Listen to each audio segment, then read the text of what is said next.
Today, we're going to focus not only on one microphone, but on a family of microphones from JLAB. If this is the baby, then this one's the mommy. Microphones don't have to be dudes. Hashtag feminism.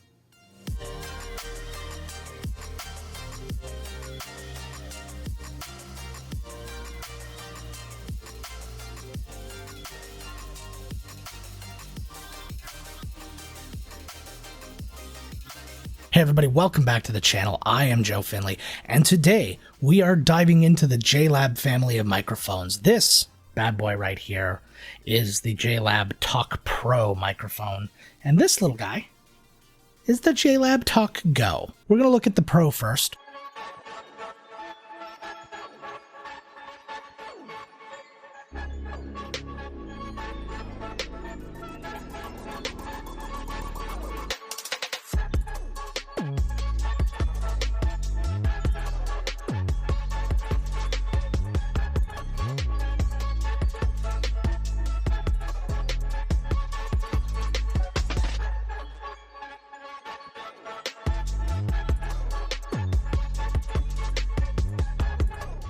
A lot of features right on the thing. If you listen to it, it's very, very light on build, but that's okay. It feels pretty good. The grading here is nice, but I find that it's already getting a little bent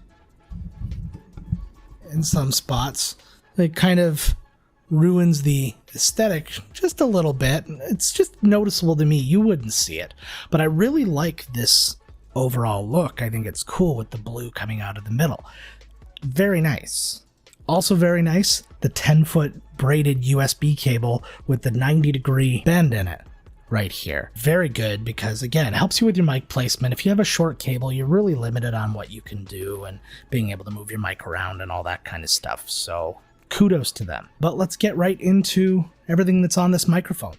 First off, on the front, you have a mute button, and you have a polar pattern selector, just little individual buttons. So hit the mute button here.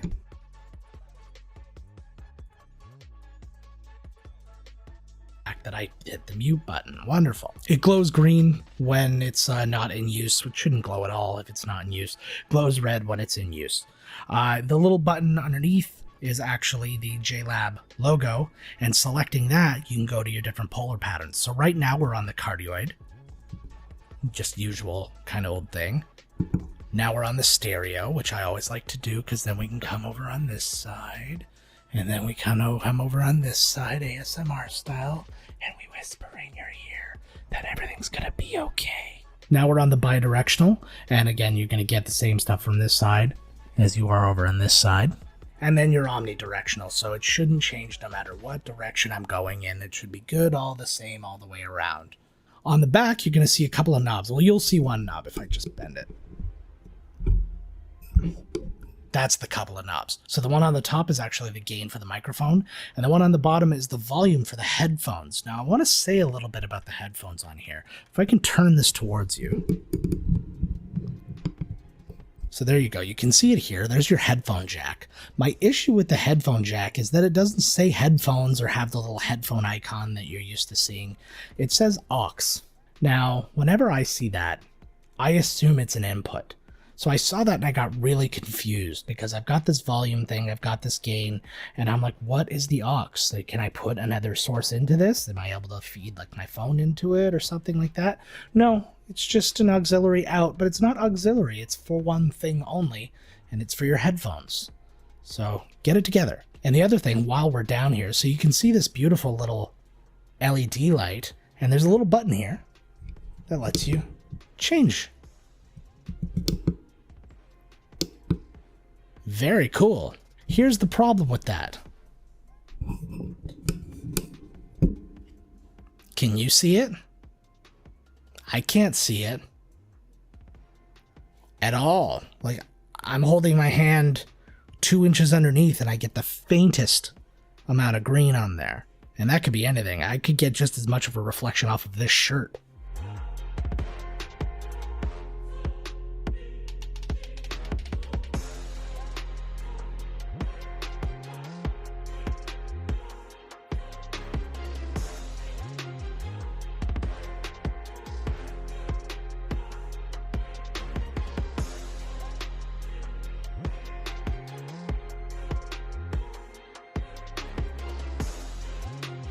Okay, so now here's the Talk Go. You can see a few differences right off the bat. Obviously, this one a lot smaller. Also, this one screws in a little differently to my mic arm. So JLAB gave you a couple of ways to attach the Talk Go to its stand. Okay, so there's the spot in the bottom here, and then there's also the spot in the bottom here that you could do. Now, I'm not a gigantic fan of putting it directly into this. I've had that before with HyperX, and I've had that with the Razer Siren Mini and stuff like that. I don't like the way it just kind of sits out like some kind of technological corn dog when you do that. So I prefer to have it on the mount like this. Now, this one doesn't come with that at all. If you look at the bottom, there's no place to screw in. This is a button. So what they did is they have a little screw in area back here to this adapter. So I just toss that in, screw it on, we're good to go. And what's actually nice about this is it's got this little adjustable bit, so then I can loosen that and angle it the way I want to. So kudos JLAB, this is a really cool solution for your smaller microphone. It wouldn't work on the bigger one, I agree, but you've got that mount, so it's all good. But now let's talk about their stand for a minute. This is their stand. So it's this little collapsible guy, little tripod that comes out like this. But first off, to have it nice and wide on the base, like look how big this is. It's bigger than my head. It's almost a foot in diameter. It sits really wide. Now, I've seen people take pictures of it and narrow the stance and stuff like that, but it loses a bit of its stability like that. Now, these are rubber tips, so it should be okay, but the ability to knock it and maybe hit it over increases the more and more narrow that you go. And keeping this so wide apart, you're taking up so much real estate on your desk. And I mean, if you use your keyboard and mouse for gaming and all that other stuff, you have to keep this far away. Now, I mean, you can kind of work around and put this, you know, to the corner of a bit, but I mean, that's the difference. Like, that's over here where that microphone could go right now based on where my keyboard and mouse are compared to here. So that's this much space to this much space. That's a lot, especially for a little microphone like this. The bigger one, So to me, the only good thing about this is that it folds up nice and small, so you can toss it somewhere and forget about it and use a mic arm. Now, looking at the features of this one, no buttons or knobs to be seen. So if we go down along the bottom again, okay, we're going to see one dial here. And that dial is for the headphones. Your headphone jack actually has the headphone icon on it, unlike the Talk Pro, which is weird that they're different, but that's neither here nor there. So the other things you're going to see here, this button like we talked about, if I press it, red is to mute. Now if I hold it down, it turns green, turns blue. Now, what that's actually doing is changing your polar pattern. You have two. You have your cardioid, which we're listening to right now, and you have your omnidirectional, which we're listening to now. It can go all over the place, you know, the usual thing. So, back to cardioid. Now, it's neat that they're using that as an indicator, but also what's neat, I can see the light. What are you doing? These must have come out far enough apart that they improved on a few of the things. I would have liked to have seen this light maybe have the ability to be whatever color you'd like it to be, but realistically on both of them, I don't understand. It seems like a really wasted opportunity to not have that light inside here underneath this grating, and then have the light shine up and just kind of like come out from in there. It would look a little bit like the HyperX Quadcast S that way, except for the fact that the whole thing didn't light up. And you'd get a subtle little effect. It would look gorgeous on this thinner grating compared to this, but I think it would be really, really cool. Missed opportunity. I don't know what to say about that. Now let's go ahead and listen to what these mics sound like. So as always, we dive into our usual sayings to hear what these microphones sound like. So let's give it a go. The small pup gnawed a hole in the sock. The fish twisted and turned on the bent hook. Pressed the pants and sew a button on the vest. The swan dive was far short of perfect.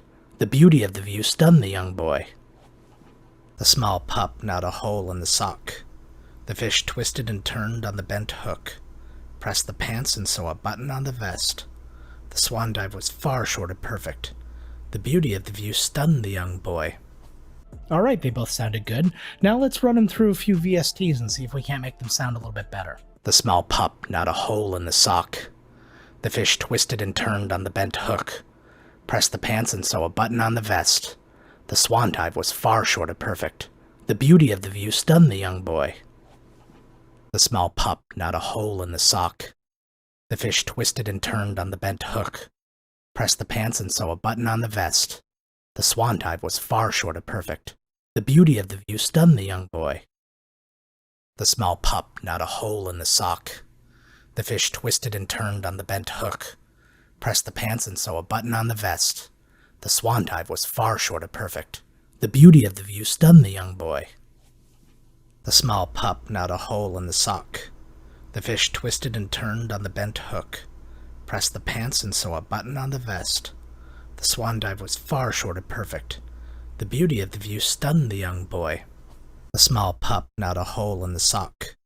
The fish twisted and turned on the bent hook. Pressed the pants and sew a button on the vest. The swan dive was far short of perfect. The beauty of the view stunned the young boy. The small pup gnawed a hole in the sock. The fish twisted and turned on the bent hook. Pressed the pants and sew a button on the vest. The swan dive was far short of perfect. The beauty of the view stunned the young boy. Just a couple of things I found.